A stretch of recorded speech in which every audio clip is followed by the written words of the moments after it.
E olha, eu tô toda de verde por um motivo muito especial. Hoje, no nosso quadro de entrevistas do Espaço da Eviva Teresina, nós vamos falar sobre o Setembro Verde, que é o mês de conscientização da doação de órgãos. A gente vai conversar agora com o Fernando Anunciação, ele é nefrologista. Quero aproveitar e agradecer pela participação no programa. Você viu que eu vim toda de verde, né?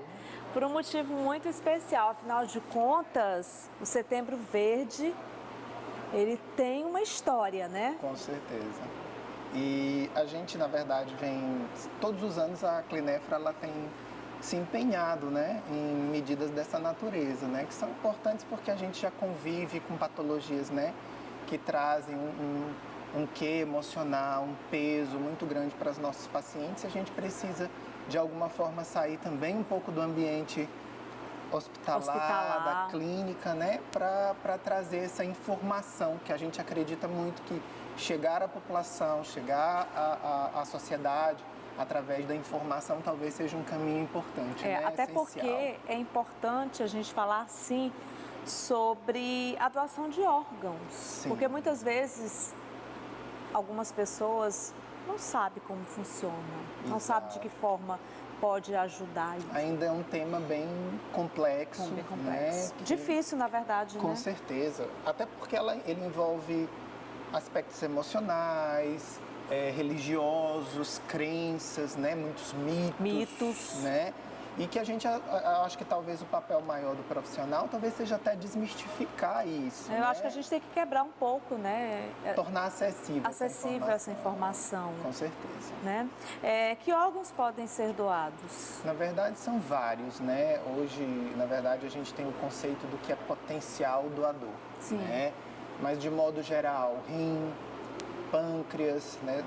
No país mesmo, a gente já tem sistemas, entidades, hospitais, equipes muito bem treinadas para esse tipo de procedimento, para coração, fígado, pulmão, né?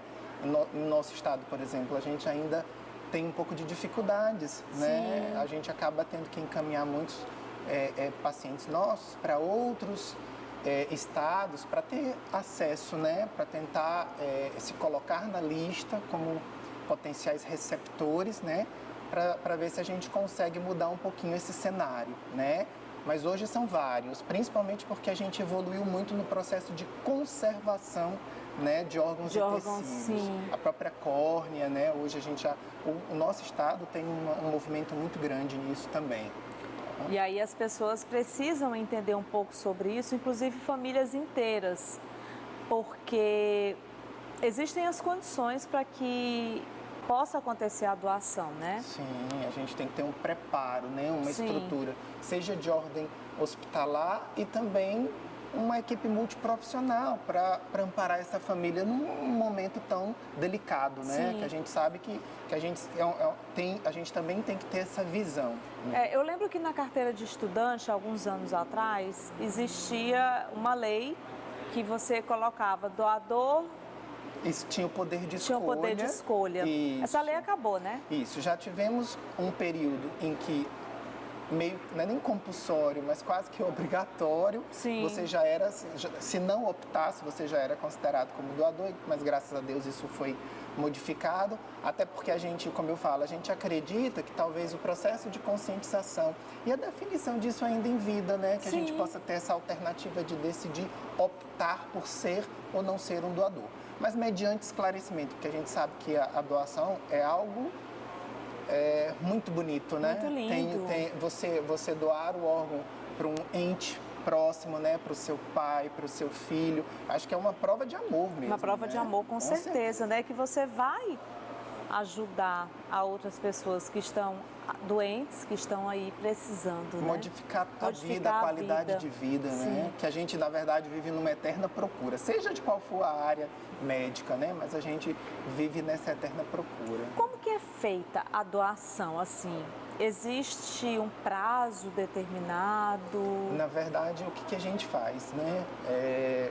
Estruturalmente, né? Logisticamente, como é que funciona? Todos os estados, né, eles dispõem de uma central, chamada Central de Notificação para Captação e Distribuição de órgãos. Né, que é uma unidade estadual, que ela acaba sendo descentralizada por equipes, que são as OPOS, né, que são as organizações de procura de órgãos. A partir do momento em que é feita essa notificação, que a gente tem que deixar bem claro, é uma notificação compulsória desse potencial doador, essas equipes da OPA vão então a essas unidades hospitalares. Na grande maioria das vezes, esses pacientes estão sendo conduzidos em UTIs, né? A partir do momento em que é definido o diagnóstico de morte encefálica, que é algo bem estigmatizante ainda, né, para se discutir, mas graças a Deus o Conselho Federal de Medicina, né, os órgãos competentes já têm deixado essa definição, as leis muito claras para isso. Nós temos exames médicos que são necessários, né, tanto do ponto de vista clínico quanto exames complementares para a gente ter esse diagnóstico definitivo para, a partir de então, esse potencial doador se tornar algo elegível à doação, mas que ainda não bem definido. Aí você obedece critérios, tem as condutas diante do potencial doador para você preservar esses órgãos, né? É isso que também é um grande desafio, né? E para você imaginar, a gente não tem esse tempo determinado e talvez isso deixe a família, né, um tanto quanto preocupada. E num momento delicado de saindo de uma fase de início, é o fim, é o luto, como conviver com isso tudo.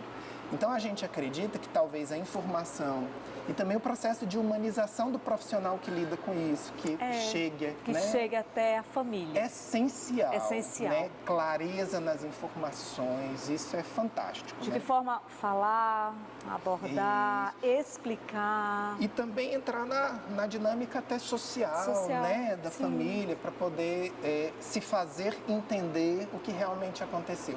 Porque imagina só, a gente se deparar, né, com um ente nosso dentro de um ambiente, por exemplo, de UTI, em que o coração batendo. Meu Deus, mas como é que ele morreu? Mas tem funções...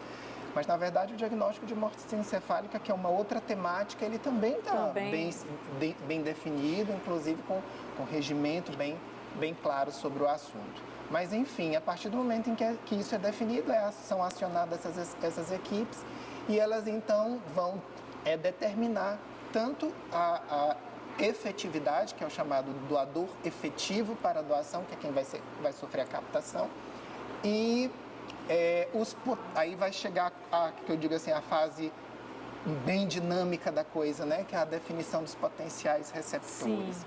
Que eu digo que é a fase da mudança de vida, né? Para muitos, né? O início de muitos também. A gente sabe que muitos pacientes, eles acabam tendo uma digamos assim, uma interrupção, né, no viver por conta das deficiências orgânicas. Das deficiências, com certeza. E assim, existem inúmeros casos de famílias que tiveram a bondade de doar e que hoje fazem parte de outras famílias, porque você perde um ente querido, perde uma pessoa que você ama, ao mesmo tempo que você ganha um ser, uma pessoa que talvez não faça parte da sua vida, mas que você veja que ele tem uma esperança de vida. Isso, você proporcionou a ele continuar. Né? Digamos assim, é até um renascer, né? Sim. Tem muitos que, inclusive, comemoram seu aniversário no dia em que receberam o órgão. Com certeza. Órgãos, por exemplo, como o coração. Né? Tem um quê bem emblemático também, né? Bem específico. Tem a coisa do sentimento muito forte dentro de você próprio, né? Agora, sim, o que a pessoa deve fazer, por exemplo, se ela quisesse se tornar um doador? Hoje você tem essa alternativa, inclusive, de determinar em vida. Em vida. Tá? E isso é importante porque, lógico, que mesmo no ato do morrer, né, no diagnóstico, a gente tenta fazer o papel aliar a informação à família diante daquilo que você em vida, sob uma fase mais tranquila, digamos assim, da vida, você definiu como sendo um doador, né? E você tem que, eu acho que, na verdade, a sociedade, o poder público, ele tem que realmente oportunizar isso, né? Garantir isso. Então, você tem essa alternativa, sim, de se registrar como doador. E como fazer isso? Geralmente, você pode definir em RGs, tem RGs que podem ser feitos, e também você pode emitir documentos, né, lavrados em cartório, enfim. E para maiores informações, Fernando, para que as pessoas elas possam entender um pouco mais de como funciona a doação de órgãos, já que nós estamos no Setembro Verde, o que você poderia falar aí ao nosso telespectador que procura informação e que quer ler também sobre esse assunto? Primeiro, assim, eu costumo dizer, como você mesmo falou, né, informação, e a gente vem para acentuar isso. Eu acho que cada vez mais, até em família, né, Sim, é importante que a essa gente discussão. discuta isso de cada vez mais precoce, experiências em realidades muito bem fixadas, como Europa, Espanha, né, que é um grande exemplo disso, os Estados Unidos, o Canadá. Canadá, né? sim. Às vezes as pessoas até falam, mas são países com um nível de desenvolvimento muito grande. Só que eu acho que a gente precisa dar o pontapé inicial, a gente precisa começar a conversar essas coisas em família. Né? E que para que isso seja visto com clareza, se você tem dúvida, procura um profissional, não necessariamente um nefrologista, mas às vezes você tem um ente que sofre de um problema cardíaco, Sim. né? E você precisa, de repente, ter isso como uma alternativa. Uma visão, Sim. né? E não só no ambiente em que você tenha um doente, né? Mas onde nós nos julgarmos saudáveis, que eu digo, o conceito de saudável hoje já é tão amplo, né? Já é tão amplo, né? A gente se julga muito saudável, mas ao longo do tempo a gente vai percebendo, né? Alguns entraves, né? E a gente precisa ter cada vez mais essa discussão. Outro ponto que eu acho que é essencial. Eu acho que essa temática, ela precisa ir às universidades. Sim. Ela precisa chegar ao profissional a informação, né? Sim.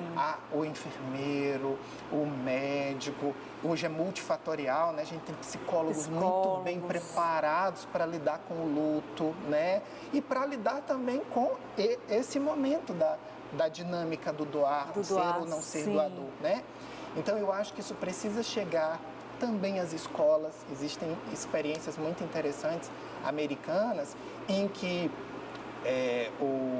a pessoa ela já passa a conviver com temáticas semelhantes ainda na escola. Na escola, né? sim. Para você ver como isso precisa chegar cada vez mais precoce. A gente precisa conversar sobre isso. E a gente agradece muito, principalmente porque conseguir a oportunidade de abrir um canal, né? Para discutir saúde, para discutir atendimento ao paciente, desmistificar muitas informações, muitos mitos que a gente encontra na sociedade, e vocês conseguirem abrir um canal desse para a gente, isso aí é essencial, é importante, a gente acredita nisso, porque a gente consegue enxergar que quanto mais próximo da sociedade, quanto mais próximo de informação que a gente possa, né, garantir para a população, eu acho que as coisas vão evoluindo, elas vão melhorando, né, com o passar dos anos. E é isso que a gente quer, né? Eu acho que como jornalista essa é uma função que eu peguei, que eu abracei para mim aqui no Canal Saúde há 11 anos, sendo pioneira, inclusive, em um programa como esse, para levar as pessoas a informação relacionada à saúde, à qualidade de vida e ao bem-estar, porque tudo isso é o que a gente quer para você. Um abraço. Obrigada, grande. Fernando. Seja sempre muito bem-vindo aqui. Obrigado. Tá bom? Bom, eu espero que você aí de casa tenha gostado da nossa entrevista. Na próxima semana tem mais entrevista especial aqui direto do espaço da Eviva Teresina para você.